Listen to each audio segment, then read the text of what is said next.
Thank you so much, and I appreciate it. So grateful to be here. And I am here to speak with you about a pilgrimage of light.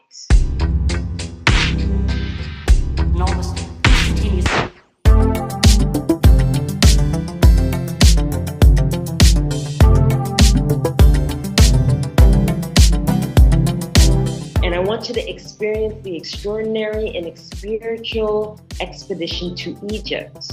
It is a 10-day tour of Egypt.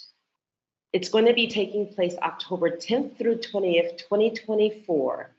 And you know, when we live a life based on wisdom and truth, one can discover the divinity of the soul, its union to the universe, the supreme peace and contentment which comes from the satisfying the inner drive for self-discovery. And Maulana Ashby said that.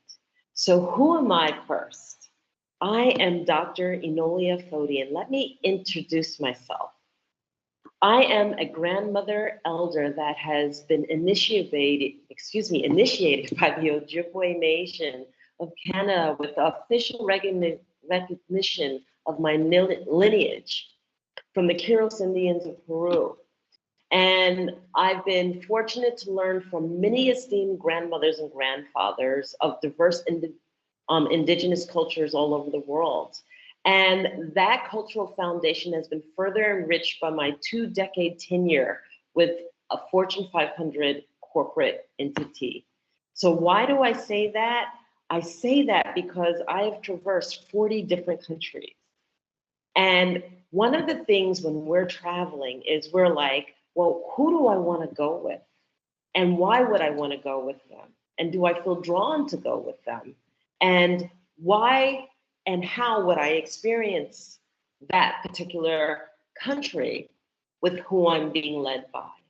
So as a thought leader and a global influencer, my work has been pivotal in establishing, strong foundations in leadership. I work with workshops and speaking engagement and transformative coaching sessions. And, that work transcends like personal and professional realms. So what I am offering as a tour guide, along with our tour guide for this particular endeavor, is just an enriching life experience. So let me talk to you a little bit about the pilgrimage of light.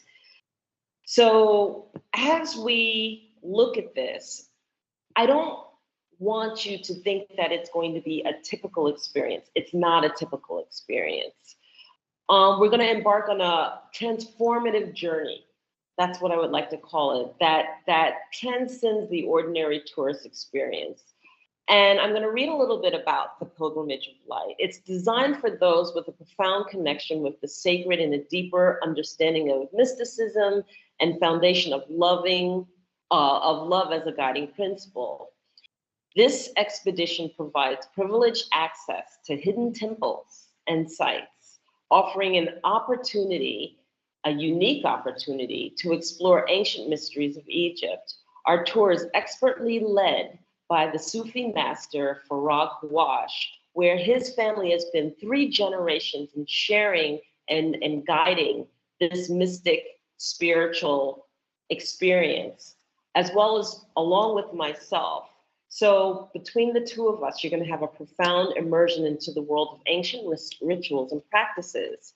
So I want you to delve into like the history of ancient Egypt and see the insights and this 3rd generation Egyptologist as a tour guide with a family heritage that just is dedicated to preserving and sharing wisdom of the ancient temples for generations.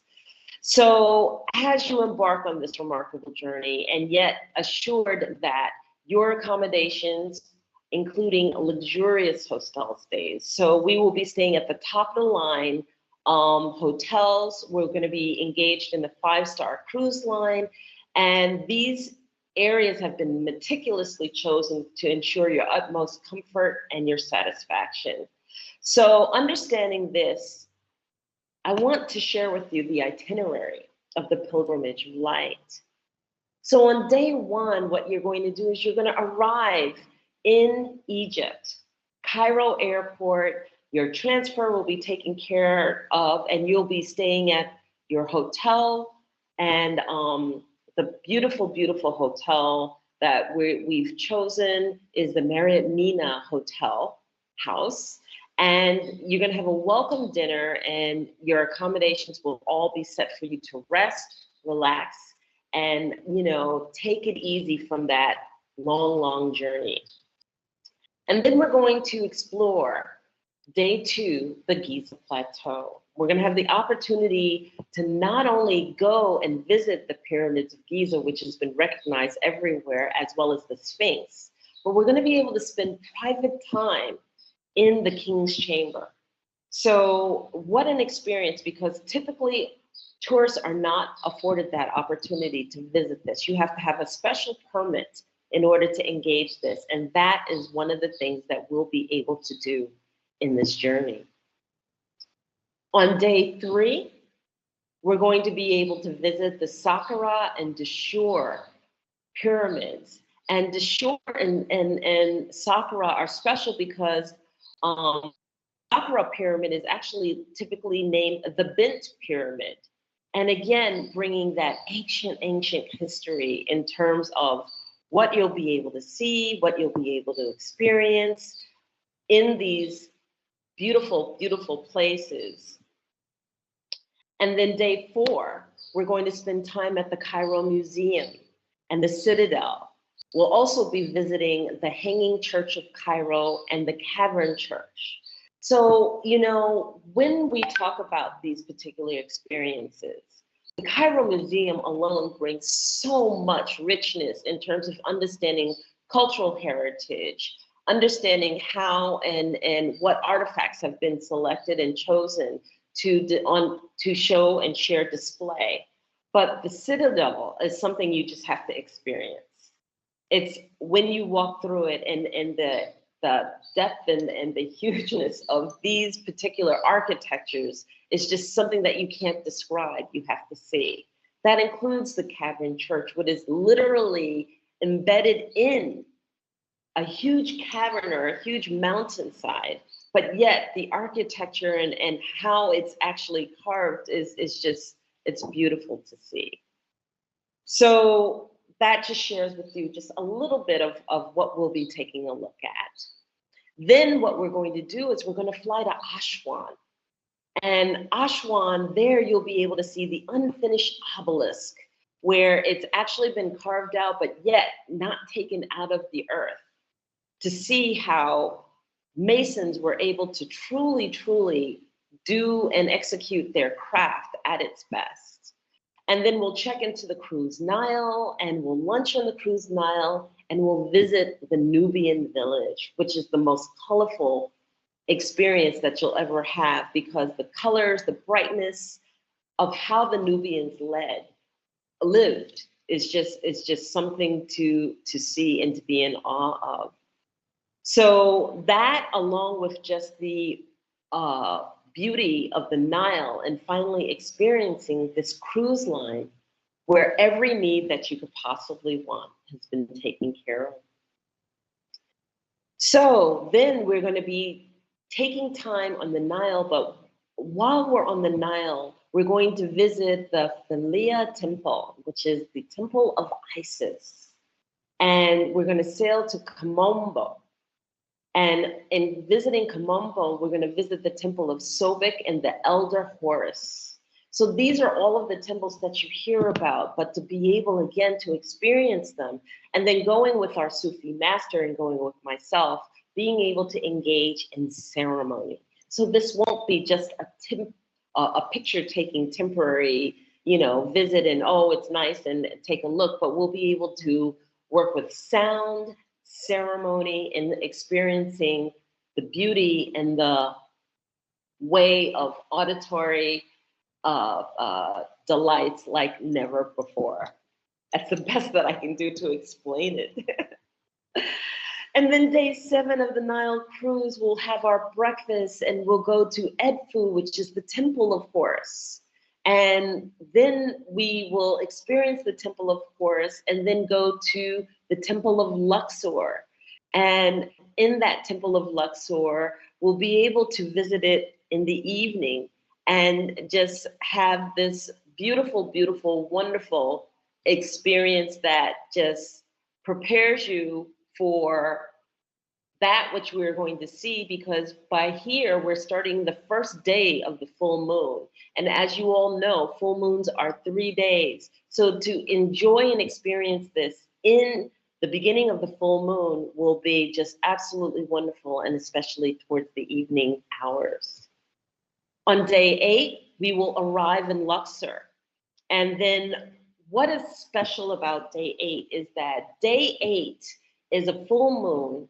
And as we just experienced an eclipse about 3 weeks ago, this will also be like the final time of that eclipse, that 6-month closure of full moon. And we get to experience that by visiting the Temple of Karnak and then the Temple of Luxor.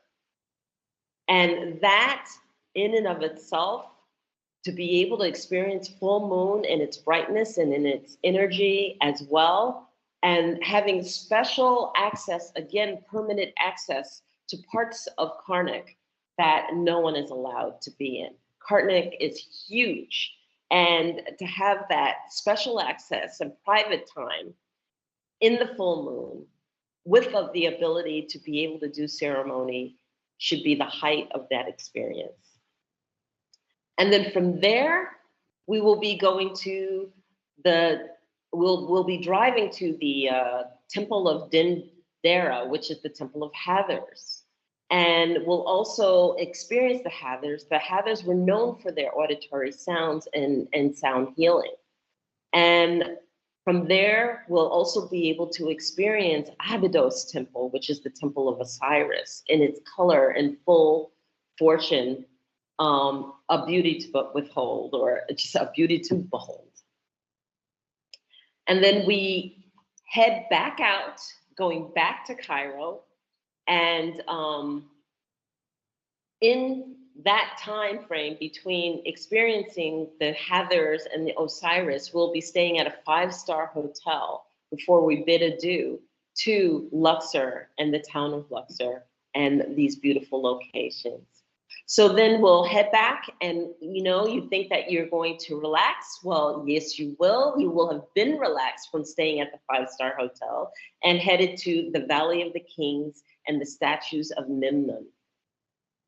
So after that, we will sneak in one last farewell dinner. We'll have the opportunity to visit Habu Temple, and we will be staying at the hotel that is directly tied to the Cairo airport, so that all you have to do is get up and walk across the walkway into the airport and get established so that you can head out.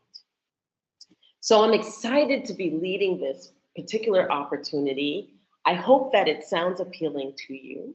And again, we will be staying 4 nights at the Marina Mimna house, and then we'll be staying 2 nights at the Jolly Valley Luxor Hotel, and then we will have 3 nights in the Nile Cruise deluxe stay, and then 1 night right before you leave with the hotel right attached to the airport for your international flights. So if this sounds appealing to you and exciting to you, I can be contacted. My name is Dr. Enolia Foti, and my contact information is just my email, info@enolia.live. And I will be sharing a little bit more probably in our question and answer session. So I just wanted this opportunity to take you on this journey. And then, does this include airline or airport services? It does not include airline. You would book the airline actual travel to Cairo on your own, or maybe contact Bukeka Blakemore. She would take care of you for that journey, for the airline stay. And this is how we work. We work together, and just wanted to highlight this beautiful pilgrimage of light. So if this sounds appealing to you, if this resonates with you, this is a journey of a lifetime. It is the journey where you go, oh my goodness, I've always wanted to go to Egypt. I've always wanted to go to Egypt and have luxury stay. I've always wanted to have this experience. What do we work for? Why do we work? We work to live and to have experiences. We do not live to work. Many of us, when we're able to afford an opportunity like this, and we're in our 50s and 60s, we've worked all our lives, and what happens is that we don't do these journeys and we end up going through illnesses or sicknesses, and something derails us from having that opportunity to travel. Well, I'm here to tell you that I'm not going to do that. I am going to live my life, and I'm going to live to the fullest, and I'm going to have as many experiences as I possibly can. So if this appeals to you, I welcome you. Join me. Join me to the pilgrimage of light in Egypt. And thank you so, so much for this opportunity to speak with you. Thank you so much for that, Enolia. This is beautiful. I don't think the entire day is able to explore these are actually the topics that are very close to my heart. This conversation. Before we started to record just now, and I was just talking with Bukeka, saying that our in AClasses media, we are passionate about tourism and also hospitality. But we have a bigger dream of being able to put tourism at a pedestal for our demography, which is the African diaspora in this case, and of course also the Africans in Africa. We are talking, if we are looking at the African diaspora in this case, we are looking at over 500 million people who are being redirected to a part in the world that appeal most to them. Because one of the things that people in the hospitality industry do often, particularly those that are creating information, because there is a lot of information being created, is helping the people to understand when you are going to a place like this is what you expect. This place, they treat you well, this place, they don't treat you well, so that you know where to book a hotel, you know where to travel, you know how to travel, you know what to take with you, you know whether you can travel alone or whether you need to be in company of other people for you to travel in certain location. So these are some of the work that are done by people that are usually within the area of content creation that are letting you know, okay, I know the big companies out there like Bookie, they also do that a lot. But if we can do it to help our people understand some of this location, where you should go, which are these locations that appeal more to your history, to your identity, it can also make more sense. So yeah, within this line, I think it is very, very important that we are taking on this conversation. And you are talking of Egypt, now talking of Cairo, that is central also to all of us that are here. All right, you see, Hamid that is there is actually living in Cairo. I interviewed him a couple of days ago where I was asking him, you live in Cairo. Cairo is one of the best places that people want to travel to in the world. I said maybe we're sort of planning that this is going to be happening today. So Hamid, you can hear that Enolia is preparing an entourage that is coming to Cairo. How do you feel about that? Yeah, that's amazing, yes. And also, thank you, Bukuk. She has also beautiful feelings about Egypt. And also, thank you, Enolia. I hope you're very, very happy vacation in Egypt. Actually, I'm born in Cairo. And also, I traveled around the world, more than 20 countries, okay? But when I travel, I back again to country. I hold my country because Cairo, it's the mother country over all over the world, and I feel it. That's right. That's right. And also, you will be you shared about the very beautiful hotel in Egypt, Mina House. That's amazing. That's incredible place. Yes, and that's actually it's a very expensive hotel. You know that, or yes, because that's like, yeah, it's closer. 5-star all the way. Of course, of course. I remember when I was young, I was travel there because I am a musician. I was working there as a bass guitar with my group, and I did many concerts in Mina House. It's a big place and very beautiful place, and also you can get many tourists from all over the world. Actually, about me, actually, I'm a musician and music teacher, and also brew coach, and also a member in UNESCO. Actually, Bakuka. Yes, yes, I'm member in Global Digital Library also since 2018. I remember in Digital Learning Week in UNESCO before it was Mobile Learning Week. Since 2017, every year I travel to France to attend this because I support for education for digital learning. I have my own project. I'm talking about three important subjects about multilingual because I can be able to talk 9 languages. I created very simple lesson plan for all students around the world. They can be able to talk many languages in the same times. I also create music curriculum for K to 12, and all people can attend to learn music curriculum for all kind of an instrument and all kind of styles in short time because I have experience more than 25 years as musician and music teacher. Oh my, Yes, and also wonderful. yes, I have to apply now for the proposal, new proposal from UK, from United States, the sponsor. I hope I can be when this application to get start to share my project because I since many years ago I looking for global organization can support me to add my project in the floor to support all people around the world because when I became member in Global Digital Library I did translation, hundreds book from English to more than 9 languages for all children around the world for free. But what about me now? I grew with my project. I have to, yeah, maybe in future we can collect, we can contact together to support. We are one Oh, family. absolutely. Yes, I'm sure I appreciate actually Obehi because he's gentleman and has special feelings. I love him so much. That's my about me. It's my pleasure to be here. Thank you. Go ahead. Thank you. That's my happy time. Thank you. Thank you for joining us. We love your presence here. All right, so I'm going to pass the mic to Enolia just now. Dr. Enolia. You call it the pilgrimage of light or the pilgrimage to light. That is important. Where does the idea came from? That is important for us. Please share with us.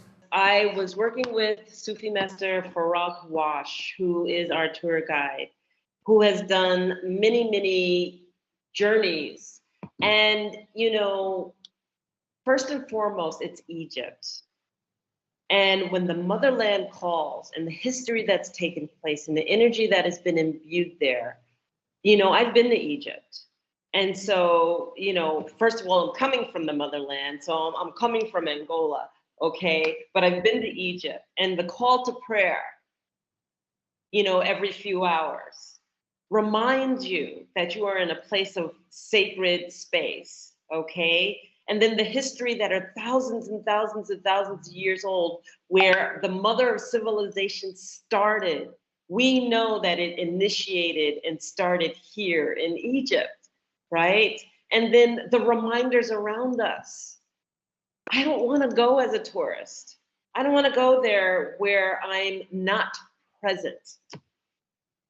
And see, we as tourists, we can go as we're not present. In other words, we go, we visit, and while we're in the beautiful space that we're in, we're talking about the next thing we want to do. We're not present. And that's not the kind of tour I want to lead. I want to lead a tour that's present, that says, I'm here, I acknowledge that I'm here, I acknowledge all that's taken place before me, and I'm going to embrace the here and now, the presence. And I think that that's important because that's one of the things that's so needed. We are so out of our bodies and so not present when we travel and when we journey and we're going, oh, I'm doing this to relax, to rest, and this, that, and the other. But then you're preoccupied with the next thing and the next thing and the next thing. And so we are taking the pilgrimage of light as an act of active consciousness of knowing where you're going, what you're doing, and why you're here. So that's why it's named the pilgrimage. The pilgrimage of light. A lot can actually be said about that. Anyway, we're not going to be able to do that today, because if this were the individual episode, we could really do a lot about that, because that is really deep and it is powerful. But anyway, we leave it there. Now, tell me something. I think that also is what you said just now, which is being present, that when you come to a place, your location, as a tourist, you need to be present, or there is a possibility that you can be present instead of just coming there. Okay, you are in Paris now. The next time, okay, I'm going to London. Then you are planning the next trip. In this case, you are not really enjoying the moment, because the moment is important for you to enjoy. You know, just you are here right now.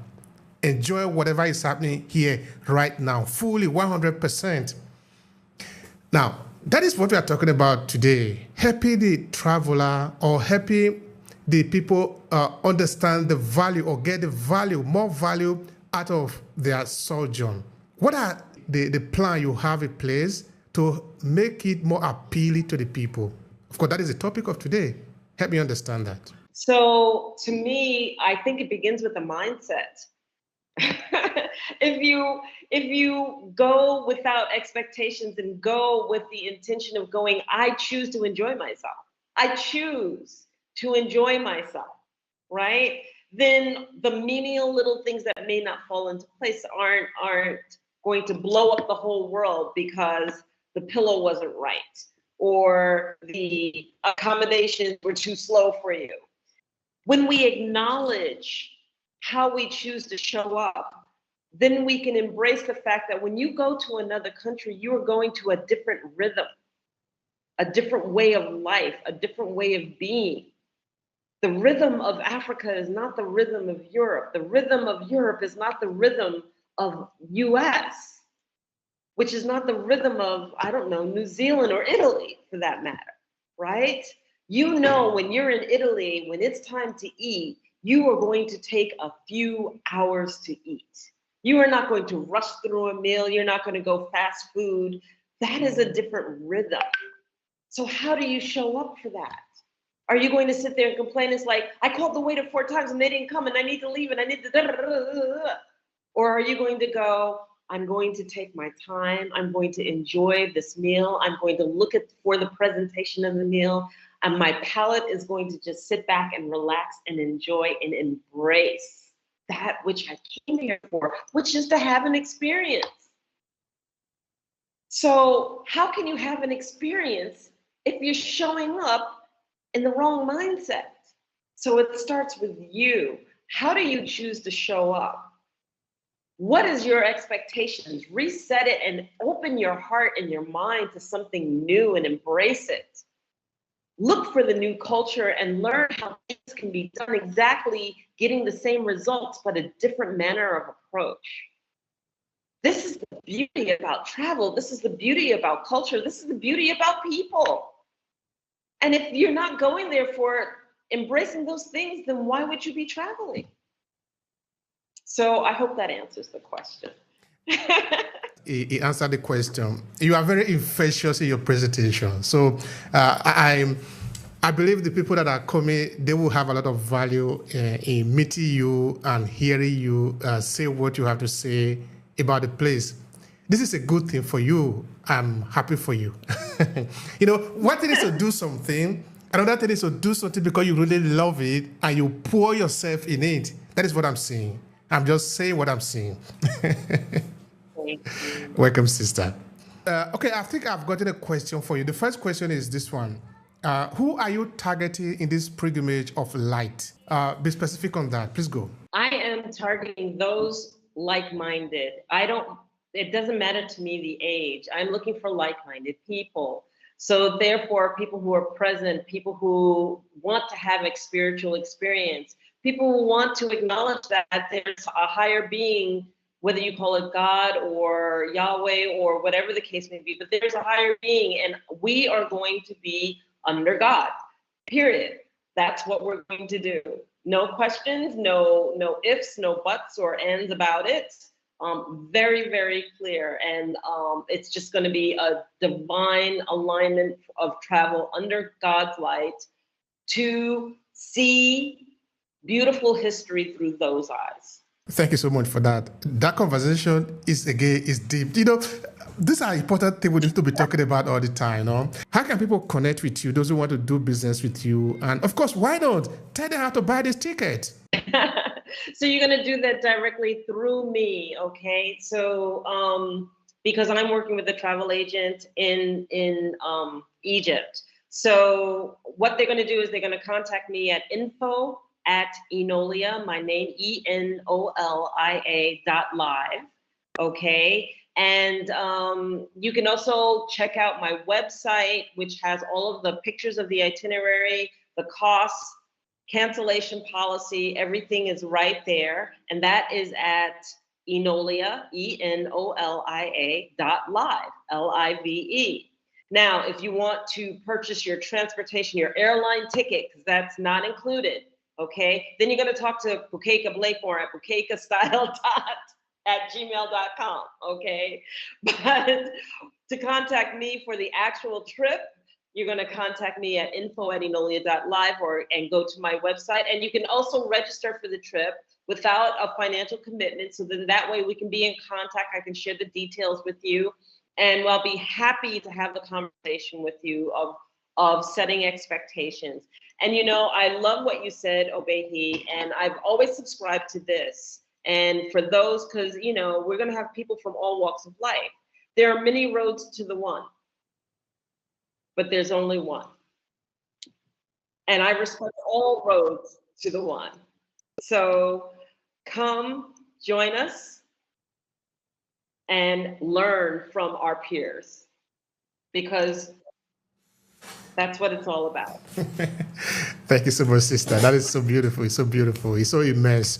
All right. Now, the conversation today have been how to make traveling more appealing to the traveler. Because at the end of the day, all of us are actually traveler. I remember in one of my books, I was saying that we are all on a journey. I titled the project actually The Journey, which is true. We are all in the journey. We don't ever remain in the place where we are born. Whether you move from one city where you were born to the next city, and therefore that is where you live your life, you are on a journey. Otherwise, you will remain in the same spot. What kind of life would that be? So let's open up. Let's embrace what is outside. Let's embrace everything. All right. So what is your final thought here to conclude this conversation, Enola? My final thought is that when we decide to live life, I mean, really, really live life, then, travel is a part of it. My children started traveling at 5th and 6th grade on their own with their teachers, people-to-people student ambassadors. And they've been to France, all across Europe. They've been to South Pacific, Fiji, New Zealand, Australia, China, they've been all over the world. And so I've always asked my sons, how wide do you cast your net? Some people, they cast it just around their community. Some people cast it around their state. And some people cast it around their country. I casted my net worldwide. I want to see the world. I want to see how people live. I want to see all aspects of the world. And I want to see as many as I can in my lifetime, because there's only one life. And how you choose to live that one life makes a difference. And so I've been to Egypt and I couldn't afford to stay, at luxury hotels. And then I wanted to go back to Egypt and I wanted to stay at the luxury hotel and have that experience. That's another experience. But then, here I am, I'm traveling across Africa, and I've only been to 10 of the countries within the continent, and I'm still learning, and I've gone at every level. So do what you can, but don't usurp the experience, and don't allow other people's fears projected upon you to rob that experience from you. Because what you will find out when you dare to embark is that, why would you have accepted that story of fear the whole time? You missed out, and you could have been doing this the whole time when you finally realized that it was something to embrace. It was something to enjoy, and it was something to do. And, life is too short. We live life so fast. Slow down, take in the beauty, live your life. And so I'll leave it at that. Thank you so much for that. That's lovely. That's lovely. Life is now, so let's live it. Let's really enjoy it and be part of it.